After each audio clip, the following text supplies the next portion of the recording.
To by mohla být ta ruka, se kterou skončím.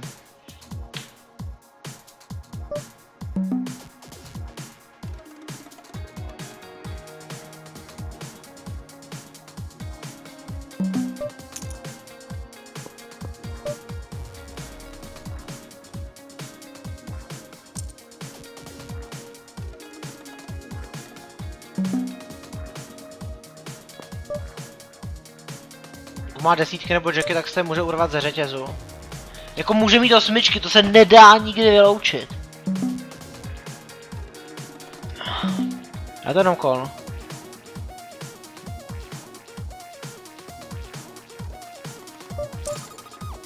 To je super bezpečný pro mě. Tady se je vsadí, jak já musím raisenout. 6.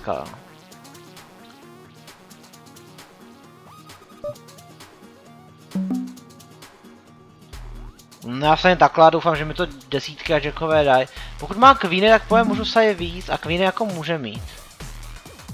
A tohle to mi můžou dát i queeny, i jackové desítky. Queeny mi to dají podle téměř vždycky. Desítky nemusí, jackové tak na půl třeba. Podle toho to je dobrá sázka.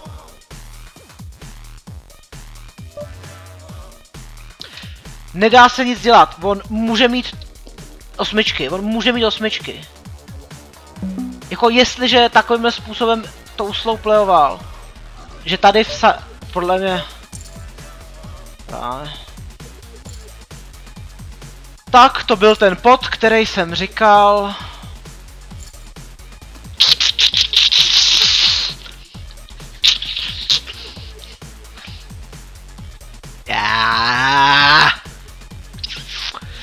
Končíme s plus 13 jako dolary. Konečně.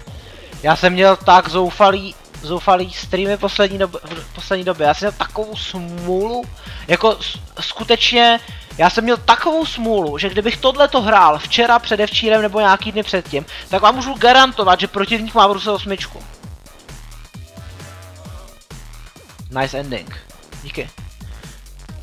Takže napíšu to takému. Má Ace King suited. A bylo to zase samozřejmě díky tomu, že já jsem to zahrál totálně pasivně. Já jsem nevsadil na flopu. Na turnu jsem jenom callnul a na riveru jsem vsadil, což mohl být bluff z mé strany. Schválně. Ace King suited na... jste na hijacku, open 3x. Ale tam jsem ho rizoval preflop. A na 50 nebo na 45. Small blind. Mě zajímalo, na kolik to bylo. Asi 45, no. 50. Protože on vsadil trošičku víc.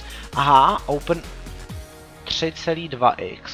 Small blind 10x, tenhle call. Flop. Nic ho netrefil. No, jsem mrtvý, totálně mrtvý. Tady Lens měl... Kolik? Tady měl... Tak jako 1% na to, že přijde král. To byly všechny jeho auty. Jo, a ještě měl potom auty káru. Flop. 8-3-3. Já jsem checknul.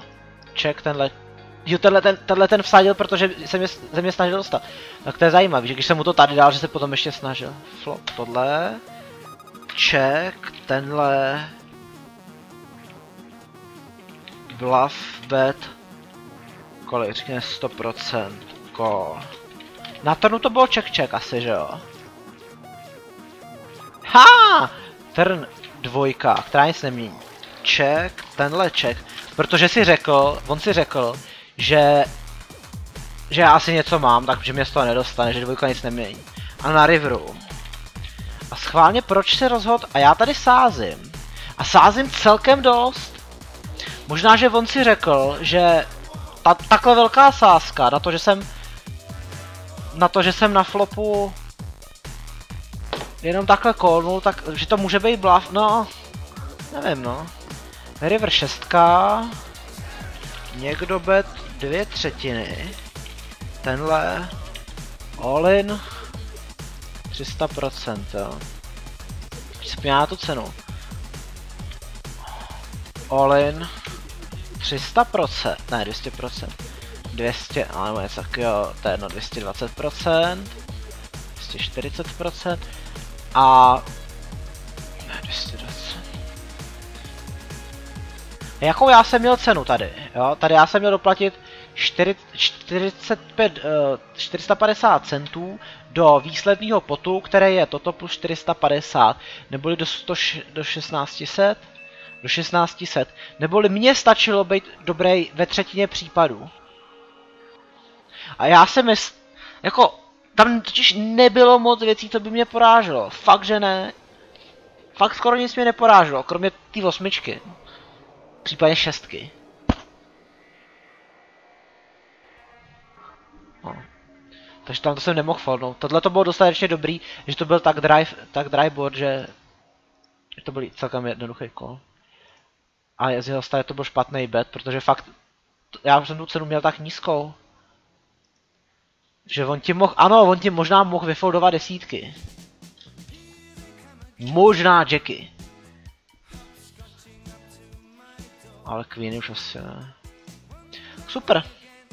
Tak, já se s váma teďko s dobrou nótou na $140 přibližně loučím.